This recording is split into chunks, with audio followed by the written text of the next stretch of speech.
taking this particular opportunity to, at this time, I'm under quarantine at Wat Pa Ratanawan in Thailand.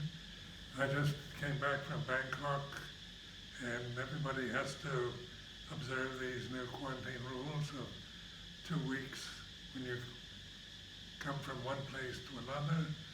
So it's, of course, it's an opportunity to meditate, to reflect on the teachings of the Buddha and to practice.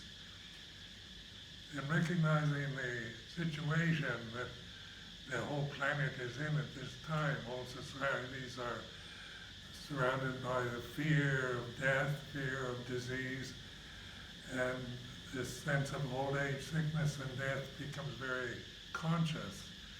And in normal society, when things aren't taking such a desperate turn as they have in these past few months, we don't contemplate, we don't recognize that this is the very nature of our existence. What is born must die. What is born must grow up, get old, get sick, and die. These are the normal conditions that are established in nature, not by any particular deity, God, or other being, but just the way things are.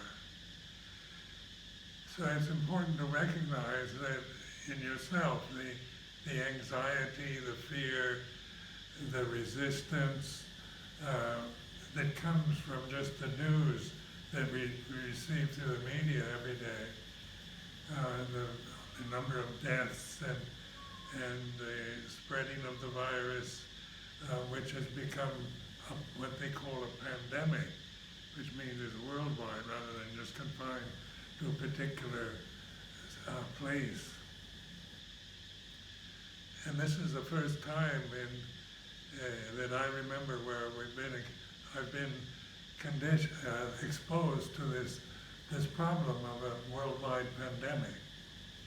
And even though I've always assumed this would be a possible happening to us, to humanity on planet Earth, I was always hoping that it would happen after I passed away.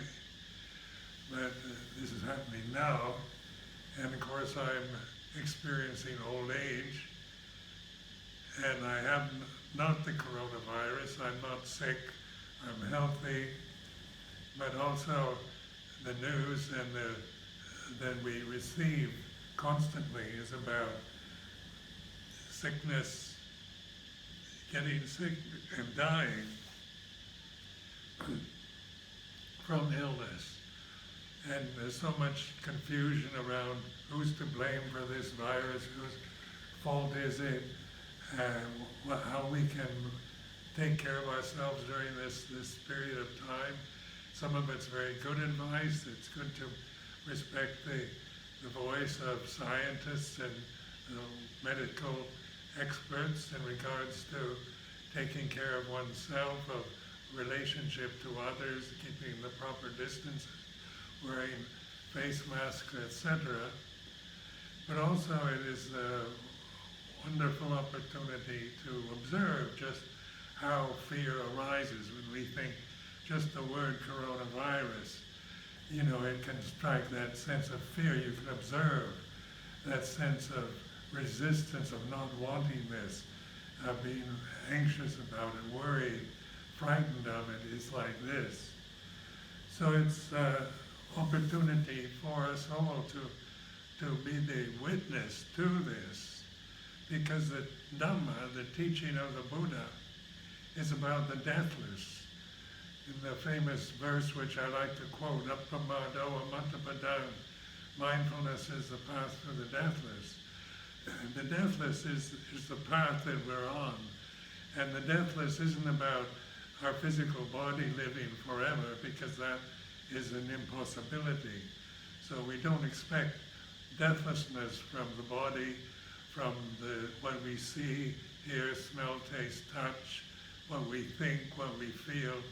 These are all subject to birth and death, beginning and ending. But what is deathless? The Mattapadang is mindfulness. Appamado is the Pali word for mindfulness. Apamado Amatapadang is the path to the deathless. So the deathless reality is always with us. It's here and now, and it's non-personal. It's something that you can't see or witness or objectify, but you can know just through resting in awareness, being the witness to the realities of your thoughts, feelings, emotions, physical sensations that you're experiencing at this time. So I want to offer this as a reflection for you, hoping that it brings you a sense of well-being and a sense of inspiration to deal directly with what you really are, is the deathless reality, consciousness itself, and not these physical, vulnerable, changing conditions that we tend to identify ourselves with. So I send my blessings and best wishes to you all.